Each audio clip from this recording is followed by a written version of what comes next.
just feel like, well, each part of my life is a different page. This is the page I'm on right now.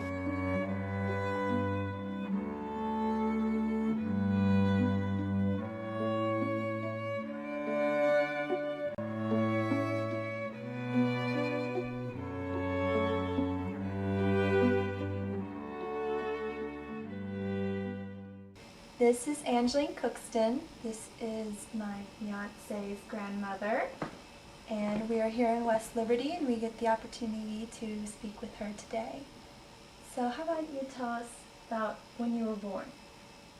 Okay, first of all, I was born Della Anglene Cookston, and I was born April 30th of 1929 to Hazel and Kenneth Perry. They are very, well, she was a very young mother. I think he maybe had been 22. And I was born in a home, attended by a country doctor, and my grandmother, of course.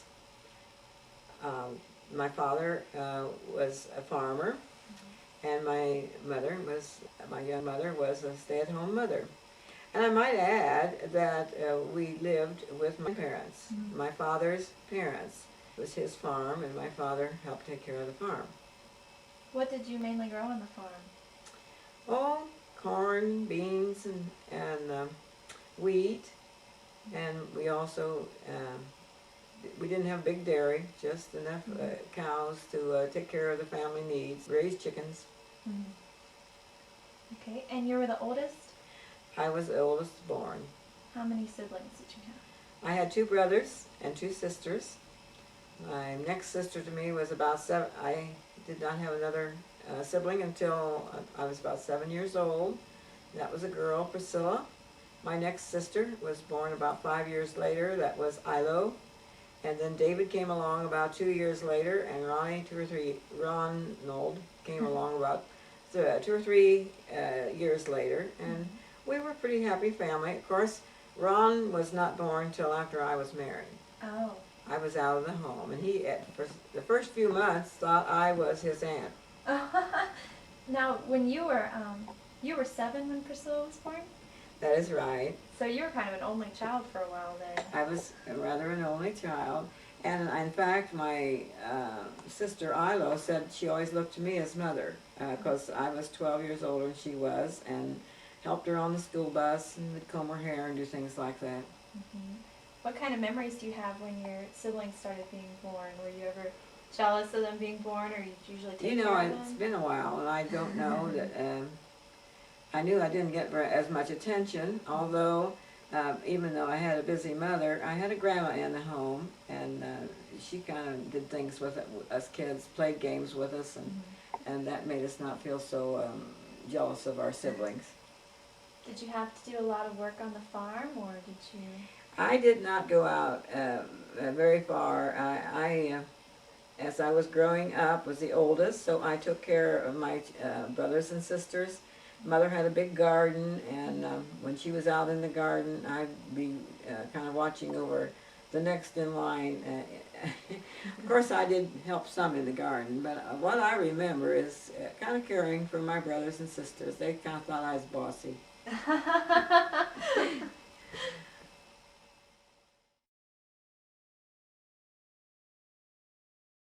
Okay. Now, as you were growing up, what was it like in your home? Do you have any special memories of that? I remember my folks being they were loving and very concerned. They were always there. They didn't go off to parties and things because it was work mainly and sleep. They're hard-working folks, sincere, honest people. Now, remember, I was born during the Depression, so we didn't have very much, although we had the things from the garden to eat, and we had a cow, and Mother would make nice things for us. I especially remember dresses that she made from feed sacks. They were printed, real brightly colored, and nice prints. And I was very proud of what my mother, and she was a good seamstress. And at the time, she sewed with a treadle machine. no electricity. I didn't tell you that. We had no electricity for many years, although I can remember a little later on we did have a generator, so we did have electricity. So I studied by a bright lamp, which was, I don't know, it was oil, or a Rayo lamp it was called. That was a little farther on when I got to school.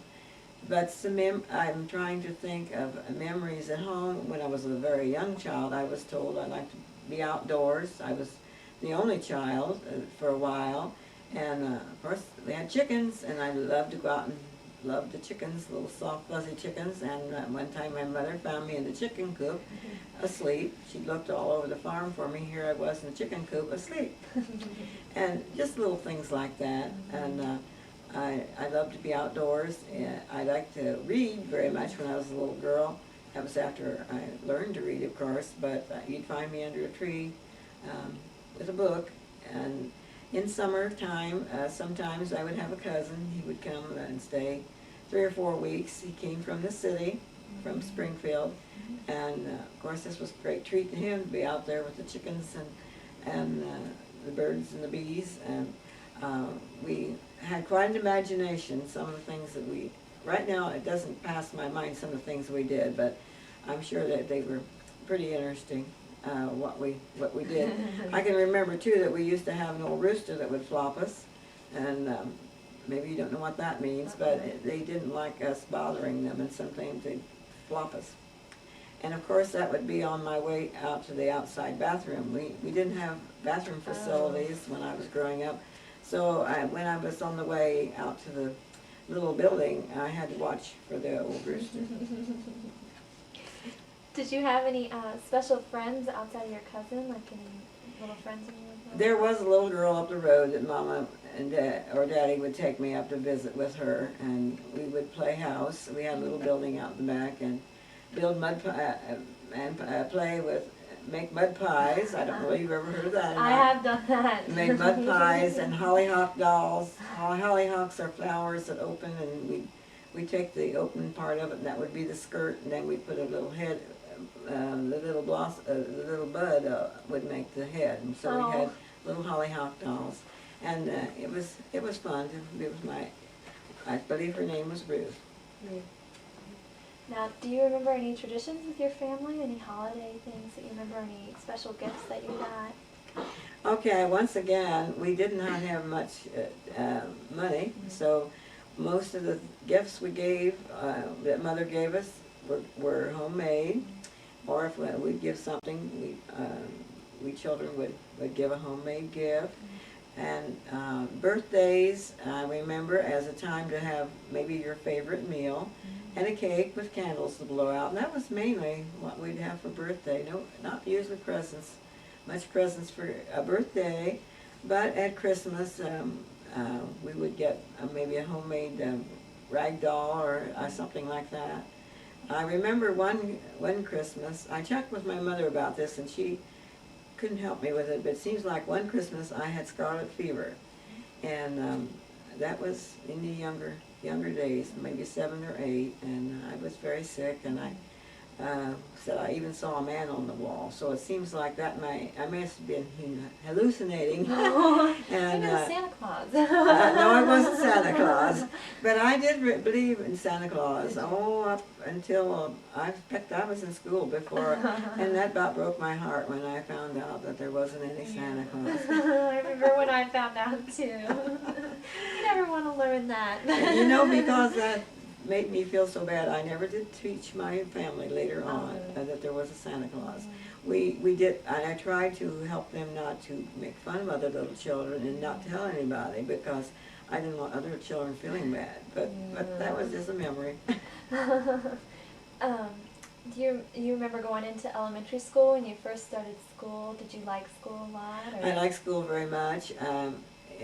Since I was in the country, I had to come in by bus, and I can still see that first bus driver. He was a very kind person, and those were happy memories. School was a happy thing for me. I went to a country school and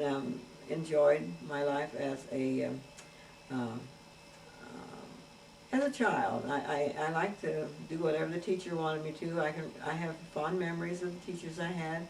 I might say, this might be interesting to you, that we had 2 grades in a room.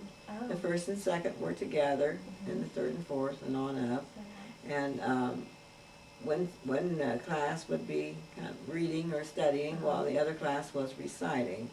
And reading was always very interesting to me. I always loved to read, and I was always in the A group, you know, the Redbirds or whatever, because I like to read. There was one thing I missed when we were talking about Christmas. I wanted to share one of the favorite gifts that I got. Sure. My daddy was very handy and could make things from wood, and he made me a sturdy little table, and which I used. You think, oh, maybe she had tea parties. But you know what I remember most about my little table?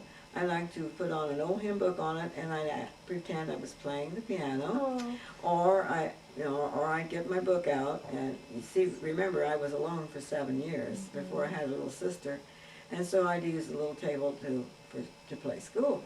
And later on, then, when a little sister came along, she had to learn how to play school with me. So I backed up a little bit, but you can see I've always loved books and loved music, and it started way back there when I was, boy, I didn't go to kindergarten. There wasn't kindergarten when I was, and I just started in the first grade. And the schooling there was through the 6th grade, and then we'll talk about the next era of my schooling from 7th grade on. When you were in grade school, were there any, I don't know, how far back did they have, like, Girl Scouts or youth groups or anything like that you were involved in? I don't remember of any being in anything that young. I was, when I now wait a minute, maybe I did start band in the 5th grade. Okay. I played a cornet. I still have that little old cornet. Oh, you do? And I've always enjoyed music. I was trying to think when I started piano. I believe I started piano when I was in grade school. And this might be interesting. My piano teacher came to me. She would go from house to house to teach. And she came to my home, and that was my first piano teacher. She came to my home, and I might add this. We didn't have much money, and Mother would take money out of her grocery money so I could take piano lessons. So did you have a piano at your home? We did have a piano, and that was quite an addition to our home when we got to an upright piano, and that was really a joy of my life to be able to. I never did go real far with piano, but I got far enough along that I could play for church, and I've done that since then.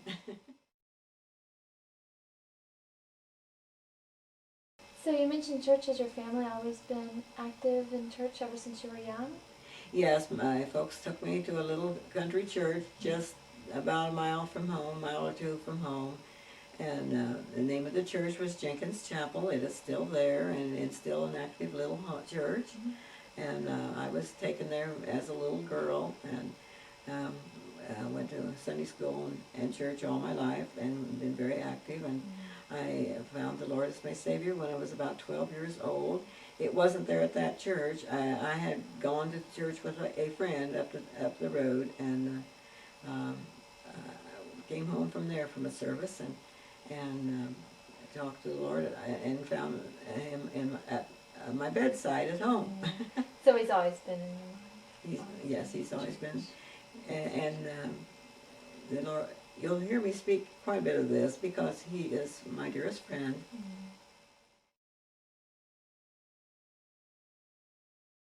So then you started high school, right? And that's 7th through 12th grade?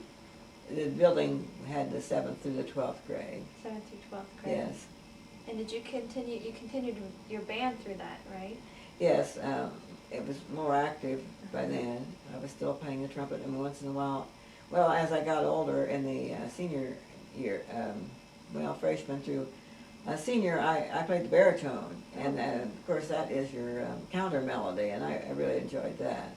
And we had a very good band teacher, and I also learned theory of music, and that helped with piano and gave me a good foundation for music. And also with the band, I expect that was the most interesting social life I had, because we not only played at the school, but we played at other functions, and even got to the Ohio State Fair and marched, and we had a nice little marching band and had a very good sound. Sounds like fun. And it was a good time to learn how to work with others, cooperate with others, and as a unit. And it was very, very good learning for a teenager. And did you have any other good friends through high school? You mentioned one. Oh, well, May was my friend. May McDaniel was my friend from first grade clear through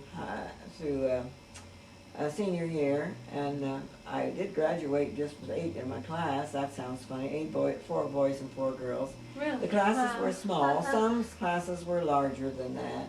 But I do think we got pretty good education. The teachers were very committed and worked with us, and it was a friendly, being smaller, they spent quite a bit of time with each individual. And let me see what else you might like to know. As far as social life, I did go to a Bible camp when I was, I think, in my junior year, and one of the social things we had was Bible club. And I don't remember how many years that was, but that consisted of learning your Bible stories and memory work, quite a bit of memory work. And in order to go to this Bible camp, and it was up on Lake Erie, and I wanted my sister to go with me. And you remember, I'm a junior in high school, and of course she's 7 years younger, and I want her to go with me. And our task was to learn the major part of the book of John, which we did. And of course I just hounded her, and we worked, and she would fret and cry, but we both got to camp, and with several other children, and that was quite a thing for a little country girl to get on a train with her counselor. There was, I expect, 12 of us at least that went to this camp, different ages of us. And it might be interesting for you on the way home from camp.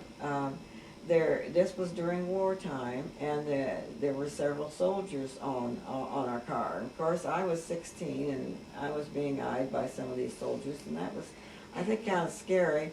And also, I had the responsibility of these children. My counselor had to go farther, and she was sending them home in my care. So that was rather exciting. Yeah. But I did like school, and I graduated. Now, do you want to go into graduation years right now? Well, what all do you remember about the war? Oh, about the war. You know, it was on, but when you're not involved, and I had little brothers, but none of them were in the service. I cannot remember any of my relatives close to me being in the service. Maybe there was one cousin. So I really wasn't as involved maybe as I should have been. We did have radio. Of course, it wasn't TV in those days. I didn't have TV till after I was married. But we did know what was going on. But you know, when you don't have someone real close to you in the war, sometimes you're not as involved. But I will say that victory came for the United Forces, the United States. I think I was a junior in high school when it was declared and came over the radio at school that the war was ended. School was let out, and we hooped and hollered and jumped and screamed, and the buses took most of the kids home, but my 2 neighbors and I, we walked home, the 3 miles home, and sang and jumped and yelled most of the way home to think that the war was through. Wow. Big celebration. Big celebration, yes. We got in the spirit of it. Now, you were going to talk about your graduation?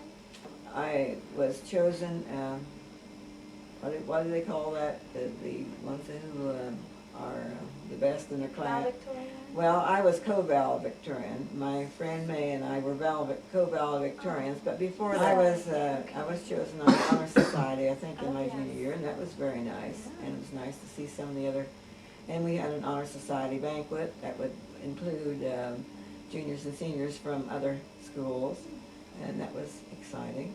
Also, I remember during my high school days, I liked to be in plays. We put on plays, and I was always given a character part. The one I remember the most was I was a witch in a play. It was This Night Beware, and we were trying, the theme of it was they were trying to get somebody to confess, and so they brought them to this haunted house, and I was the witch, and I had a laugh that it, well, some of the little ones couldn't sleep that night. You want to hear it? Sure. Well, anyway, my family don't let me forget that. But I love to be in plays, and I at one time my mind could remember much better than it does now, and I could learn lines, many lines, pages and pages of lines, and loved to act. And well, for a small school, I thought we did pretty well. We didn't have any speaker system like they do now. You just had to use your voice. Yes, and I sang in the we had a girls' chorus, and I participated in that. Oh, I don't know. And I was not I didn't play sports, only just for phys ed, but I enjoyed seeing my classmates play, and I think we did have the boys were honored as a top team, even though they were from a small school. They had won a tournament. It was a basketball tournament. That was during either my junior or senior year, and that was a real special time. That's neat. And I had 4 girls and 4 boys in my class, and there was only there's 3 of us girls and 1 boy left, 1 man left. I lived at the same place I was born for the 18 years that I lived until I got married. So I went there. From there, this was Champaign County, Ohio. It's where and the school that I went to was Wayne Rural, which is no longer. It has been torn down, and the school has been integrated with 2 other schools. It's now called Triad. And I think I was the only one of my family, my siblings, that graduated from that school, because my next sister graduated from another school, and by that time the Triad was shaped, and the rest of my brothers and my sister and brothers graduated from Triad. Okay. Now with Halloween approaching, you mentioned you were a witch in a play. Did you like to celebrate Halloween? Oh yes, to my chagrin, right now I don't celebrate Halloween. Maybe help somebody helps celebrate it. But when we were kids, we used to really hoop it up on Halloween. And one that I really remember, my father, as I told earlier in the story, was good with wood, and he had built this new garage, 2-car garage, and so we thought we were going to initiate it, and we had a big Halloween party, and the lane that led down to the garage had pumpkins all lit down the way, and one of the fellows in my class, he was in his outfit and had whiskers on his false face, and I don't know just what he was doing, whether he was helping my sister light the pumpkins or what, but he caught his beard on fire. And she doesn't let me forget that, because she got to know who Ralph was, because he was burning. But we did the things you ordinarily do at a Halloween party, duck for apples and do scary things to scare each other and be dressed up. But that was quite a nice occasion.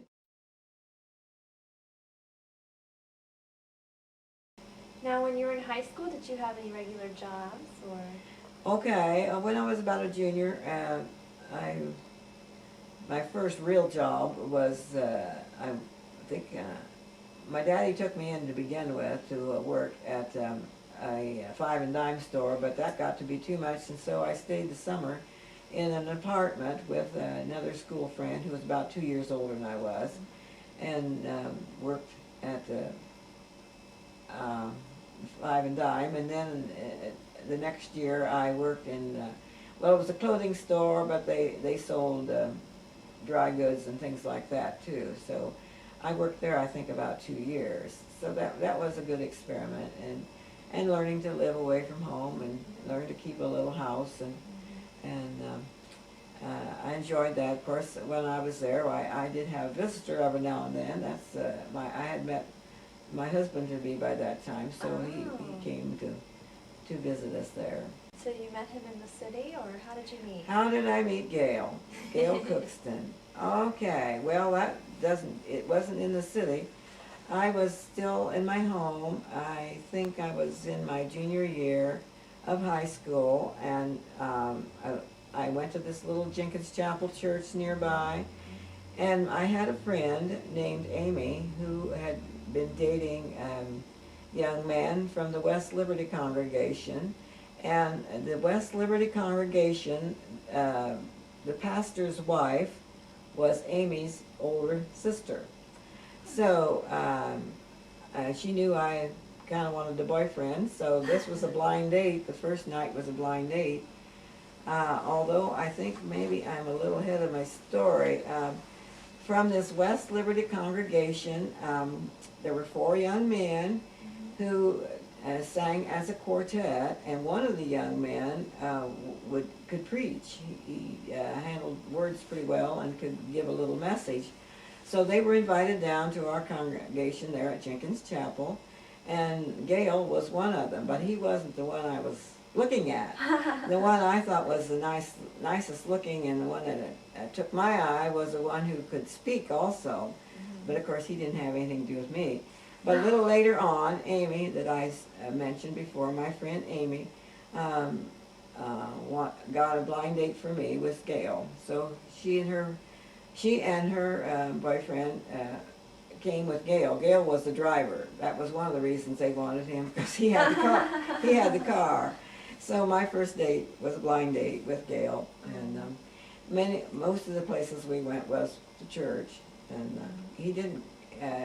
When we did get to dating by ourselves, he didn't take me to West Liberty very much, because they had a pastor who was, very strong, and his preaching was very strong. He was afraid I'd get offended. So we went to other churches of God in the surrounding little towns to their youth rallies and different things. Now, how long did you two date for? How long did we date? I was married when I was 18. You see, I graduated in 1947 in the spring with the 8 in the graduating class. And I might say we were parted that winter. He went on a UNRRA trip. I don't really know what that is. UNRRA. It was a trip to go back and help build up the Europe after the war. And he was he and another friend from David from the church in West Liberty went on this trip, and they took, what their job was to take over animals, horses and donkeys, I think, and take care of them on the boat. And I think they got to look around a little bit when they were over there. I think they went to Greece, and that's another story. Of course, that was kind of a lonesome time for me. We became pretty close by that time. And I don't know, do you want to go on into my engagement? Yes, from certainly. This? Well, when he came back from there, we pretty much knew we were for each other. And I might say, while he was gone, my dad liked to visit his mother. His mother was such a dear little lady. And he would take me to go visit his mother, Gail's mother, while Gail was on this boat over to Greece. And she was a dear lady. We'll talk a little bit more about her farther on. And in fact, I fell in love with her before I did before I did Gail. And you asked, was it love at first sight? No, it wasn't love at first sight. But that's how we became engaged. This was after he had come back from the boat trip, and we realized how much we'd missed each other. And he just asked me if I'd marry him.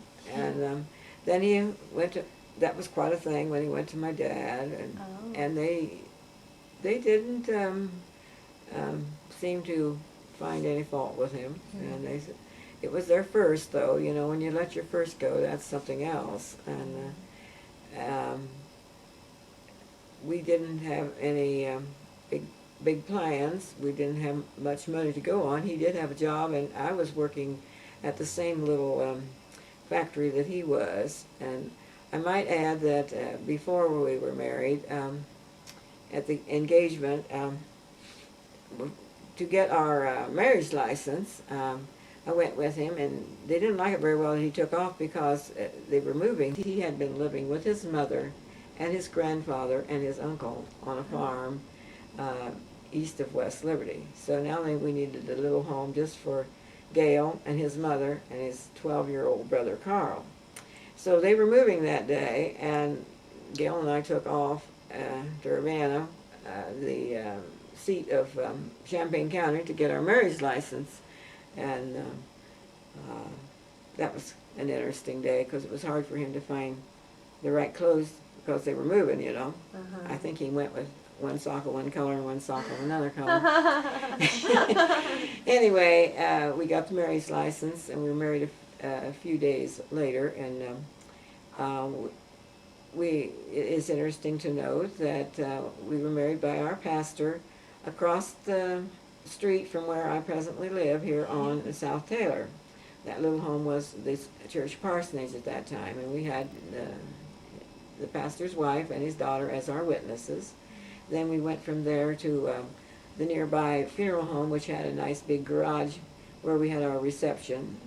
Church and part of my family was there for our reception and kind of a shower-like occasion for us. And so our first home was near Zanesville. It was just a little farmhouse back a long lane, and pretty. It was very pretty back there, flowers and berry bushes, and kind of out there alone out in the sticks. But I might add that it was no electricity. No, wait a minute. We had electricity, but no running water and no bathroom facilities. Now, remember, there's 4 of us living, but so we figured it out. We were there. I'm trying to think. We were there for a winter at least, and Gail and I were still working at this little Harding's plant near East Liberty. Then we moved to West Liberty on. In fact, the different places I have lived now in the rest of my life have been on this same street, just from one corner to another corner to the present new home, which was built, which I live in now, which was built in the 60s. And of course, these were more modern homes and within the town of West Liberty. What do you remember most about being a wife? About being a wife? Well, it really changes. Your responsibilities change.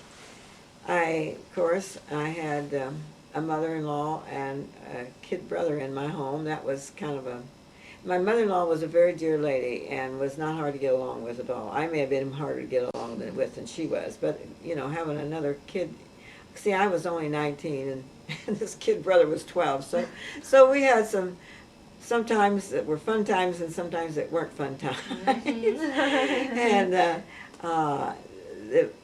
And of course I've told you about the things about the home. You know, it was rather a hardship, but it was fun to be together and know that you didn't have to go home after a date. And we became not only lovers but good friends. And I knew I had someone who I could trust. You know, that is something, someone to live with that you can trust. When you first get married, you have to learn to trust each other. Even though you've loved each other, this thing of trust. Can I trust them with the deepest things of my heart and trust them with my life, and that they will take care of me? And I did find a man like that, and Gail was a man I could trust and be my best friend as well as my lover. What else would you like to know about? Did your siblings pay? Were you still around with your? Okay, we were quite a ways from my mother and dad, and so they came to visit me. And my little brother, who was well, I think he was hardly 2 years old when my family would come to visit me. They visited me regularly. When he'd come and bring his little diaper bag, he thought he was coming to see Aunt Angeline instead of his sister, because I was so much older and was married, was living away from him at the time. But I did keep in touch. But I will say my mother was raising some of my siblings at the same time I was raising my children, so I didn't see her as much. My mother-in-law became more mother to me at that time and helped me to learn many things. I knew how to cook, but she taught me more about cooking and as my children came along, she was there to ask why they cried and when they had a fever or something. She was the one I turned to. My mother was the one who I turned to when I was at home, the 18 years. Now it was Grandma Cookston, my husband's mother, that I turned to. So when did you have your first child? Okay, I was married in I didn't say when I was married, did I? October 28th of 47 was when I was married, and I had my first child in September 28th of the next year. Oh. And he was cesarean, and he would have been born in October, but we had to take him early. He was a large baby, over 9 pounds, and never did turn properly and I was a very small person. So that was one challenge I had in my life, was having a cesarean and learning. Well, I had a mother-in-law there to help me because I couldn't even lift him when I first came home. Right. He came home from the hospital several days before I did because I was very sick. They nearly lost me, but here I am. Yeah. And then the other 2 children did not have to be born cesarean. Now some ladies have to have their children all born that way, but I never knew when my children were born. Most ladies have go through all the pain of childbirth, but my second son, which is Cory's father, he came backwards, so he was born breech, and I was out, and I was also out for the next son. It was Charles. First son's name was Joe. Now, when you had your first son, how'd you like becoming a mother? Oh, we were very excited about it. I don't know that we were ready because I was quite young and we didn't have very much money in the bank. In fact, it might be interesting to know, we were not prepared to pay for a cesarean. I don't even know now how much it was. It wasn't near the thousands of dollars it is now. But we did not have the money to bring me home, and one of the men in our church gave the money and paid for my son to be brought home. Wow. And of course we paid him back. And that's what good Christian friends are about, I guess. Yeah. So how far apart was your first child from you? Joe was 5 years older than the next son, Ken. Okay. I loved my children, and of course, and I had to learn to get up in the night and be with them. I never nursed my children because I'd had a cesarean. I didn't try to nurse the first one, so I never nursed any of them. So they were all bottle fed, and I did. My mother-in-law was very good to help me learn how to be a mother. All the little things that you need to learn. She was there to guide me, and she was there as my nursemaid and walked me through the first steps of motherhood. And in fact, my sons still look to her.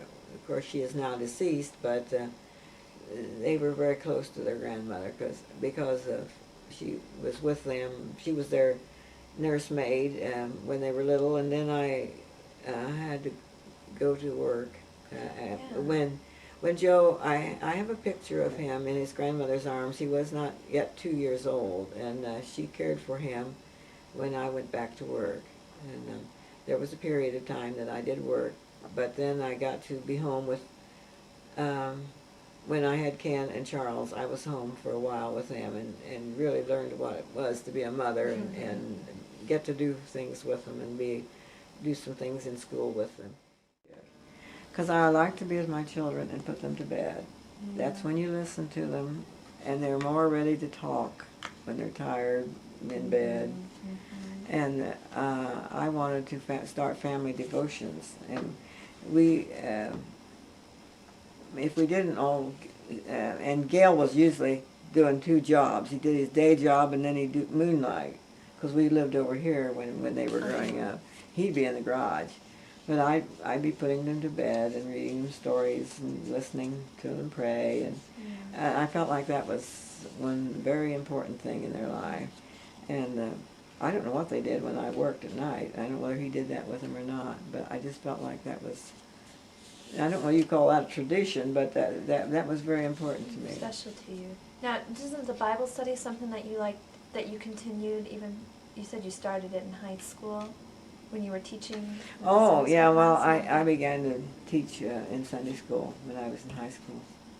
And you continued to do that from then on out? Or? Yeah, from then on. I've always taught some kind of class. After I got married, I taught little kids, and then as I got older, I taught this class of spares, and what was it? Some of them weren't married yet, and some spares and pairs or something like that. They were young adults like you and Cory, high school, college. Some of them were college age, and that was quite a challenge because I felt like they knew more than I did, but I was kind of a guide for them. And we had parties, and you could see we were out in the park there, and we'd go to camp meeting together. I have a picture of us at Anderson camp meeting, and we do different things with them. And then I think I went back to teaching kids again, and so I've been teaching senior adults now, I don't know, 8 or 10 years.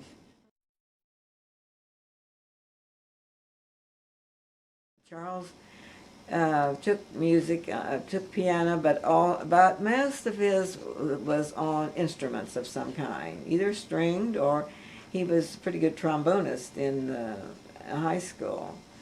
I could see those things coming along, but they were kids that really, when they got a job, were trustworthy, and they were taught, when you start something, you finish it. You don't leave it hang in the air, and they followed that through into their manhood days, I believe.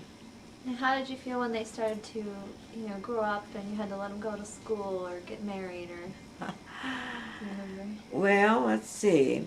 It was good to see them go to school. I did not put them on the school bus when they were little. Wait a minute, they didn't ride a school bus. We lived in town and they walked to school. And the school was only about 2 blocks away. And Grandma was here, was the babysitter. I was still working in a factory at the time when they were first going to school. And she would see. And they said they remember that one of the things she sent them off to school with, they had been listening to Back to the Bible. That's an old program on our airways even now, and that was some of the last things they heard, music, and I thought that was a good send-off for them to go to school. I did try to be at special things for them, take off and be at special things that they would have at school.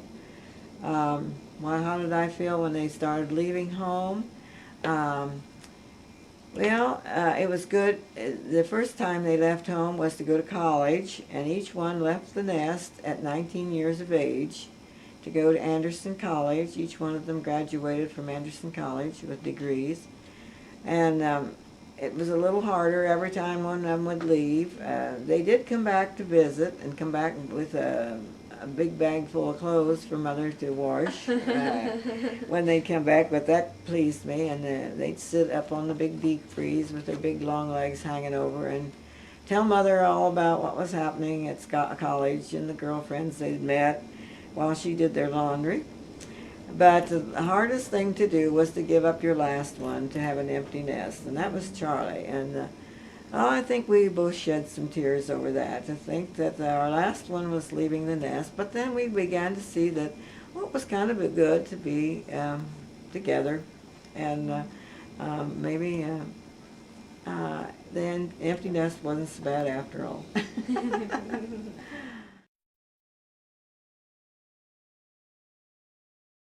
Now, do you remember when your son started to bring home girls from college, or? Yes, I'm trying to think now. Joe was the first one, and Mary. I'm trying to think there was other girls that he brought home. I know that there was one girl I liked real well that he went with in high school, and we had thought possibly that would continue on. But you know, when kids go to college and they go to two different colleges, many times that breaks off the, because this was a family we were close to, this girl. But that broke off, I think, in his freshman year, so then he met Mary, and he did bring her home a few times.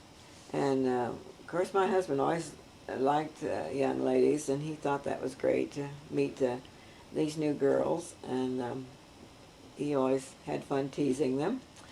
Then Ken, trying to think, he'd had a real good girlfriend in high school too, but that broke off, of course, then after he got going to college. And I'm trying to think, the most memory I have of Lynette, now that's his present wife, she graduated from college before, she'd been in our home, visited several times. Charlie comes along, and I think he had different girls that he brought home, and he ended up with Jan Wright, and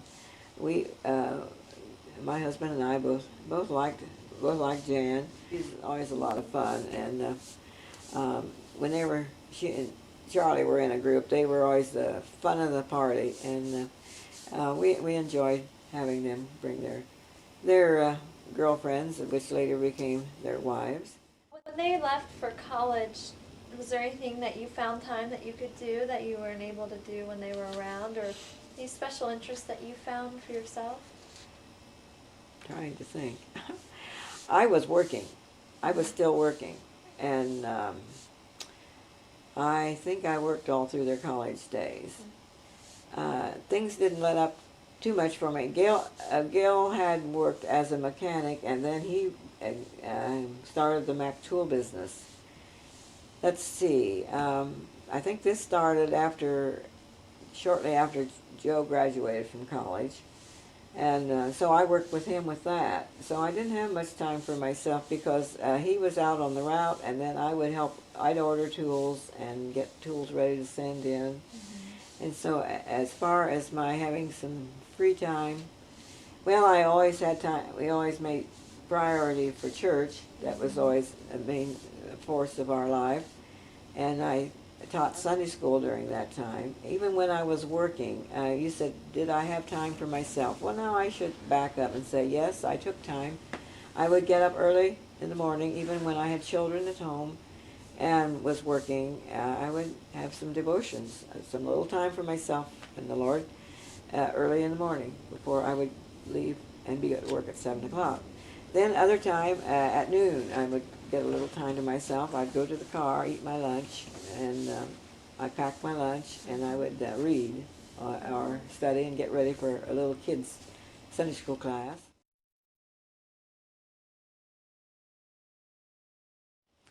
Well, I enjoyed my grandbabies. I wanted to be with them more. They were at a distance, and my husband was with me, and we could go and be with them at times on long weekends.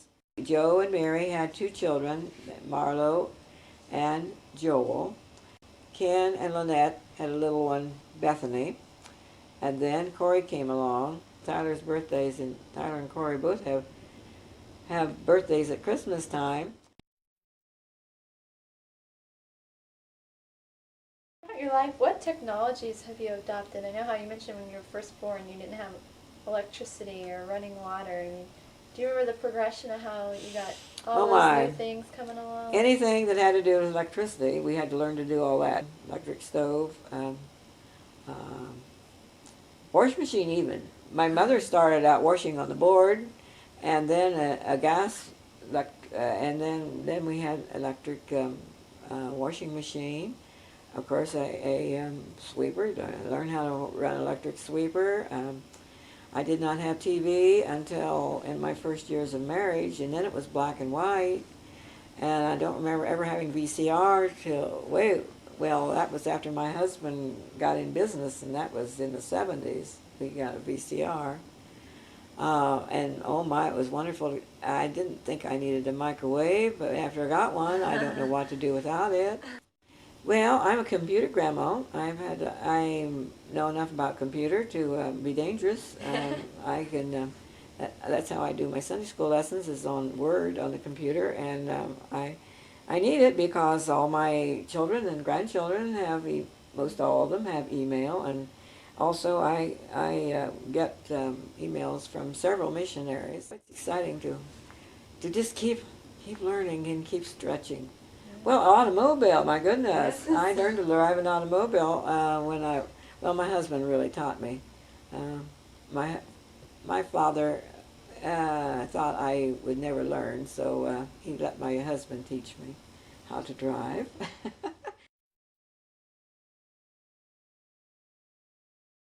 My husband had cancer, and I took care of him here in the home. He died here in the home. But through this, some of the experiences I've had through serious sickness with loved ones and death, I wouldn't take anything for, because I would not have learned some of the lessons that God had for me to learn if I had not walked through them with them. And having lost my husband, he was my dearest friend. How did I get over that? I think maybe I should, might help somebody. I did not shut the windows and pull the blinds. I got out and walked, and then I had a friend who began to walk with me, and we've been good friends ever since. We don't go to the same church, but we both have a living faith, and we both are into natural things. We don't care for doctors very much. We learn all we can about our bodies and about the natural things, listen to our bodies and take natural things.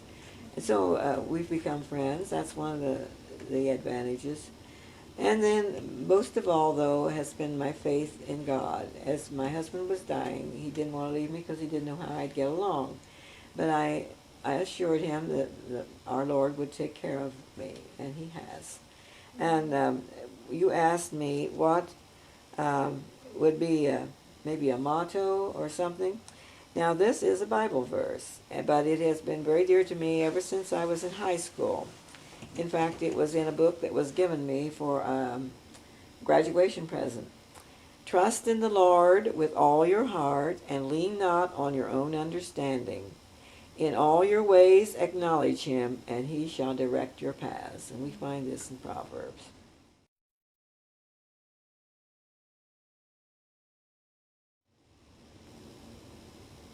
You wanted to know if I had any dreams for years ahead. Oh, yeah. Well, I don't know. At this point, I don't know, it's not exactly a dream, it's a desire. And it's to know that all my children, my grandchildren, my great-grandchildren, that they all come to know the Lord and serve him faithfully. And I just like to help anyone along my path that I might come in contact with. I know at one time in my life I wanted to be a missionary and go abroad. I've never gotten there, but I just like to help whoever I'm nearby and help them to know this Jesus that I serve and love him too.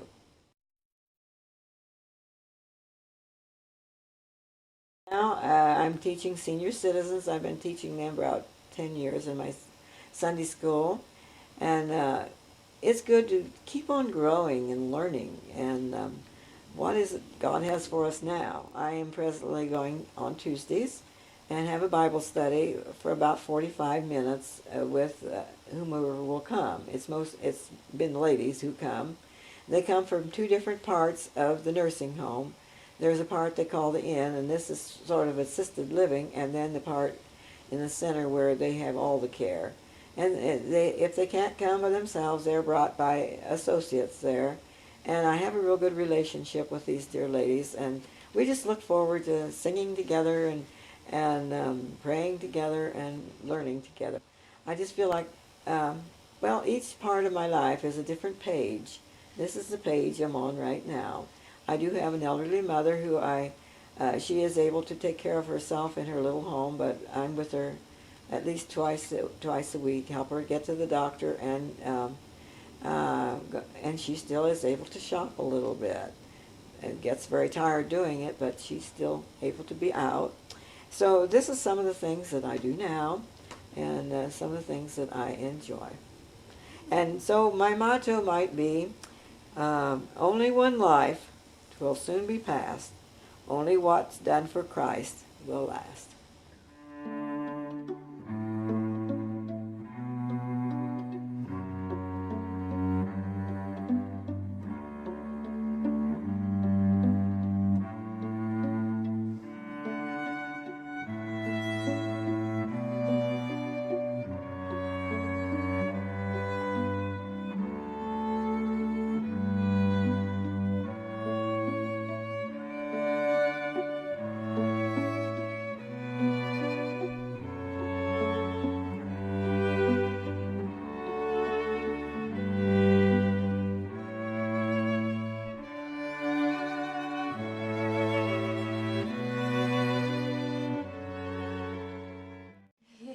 I think so. It's whether you love one another or not. Yes. It's not the big showy things. It's whether you love one another and are committed to one another. Yeah. And stick it out when it isn't very much fun. That's good advice to note. Yes, because you won't always think you love each other, but you do. Yeah. You don't always agree. And did you know that men don't think like women do? I'm starting to find that out. I just wondered. You know, I was married several years before I found that out. And Dr. Dobson teaches us that we are two different creations and we think differently. And we see things differently. Yes, and that comes out. Has it come out yet? I think he's choosing silence. Choosing to be silent. Well, of all the young men I've known, if I was looking for one, I like one like Cory. Yeah, he's a good guy. Well, thank you. He's one of my favorites. He's one of my favorites too. Oh, yeah, really? He better be your favorite. Not one of. leave that, scratch that one up out. Just my dad and my brother. There you go. But you know, it's not only good to look forward to a husband, but your best friend. Yeah, that's for sure. Gail was my best friend. We didn't always agree about things, but he was always my supporter and my best friend. I lost my best friend. It's great that you spend your whole life with your best friend, though. Yes. It's great. Yeah. Sometimes it was rocky, but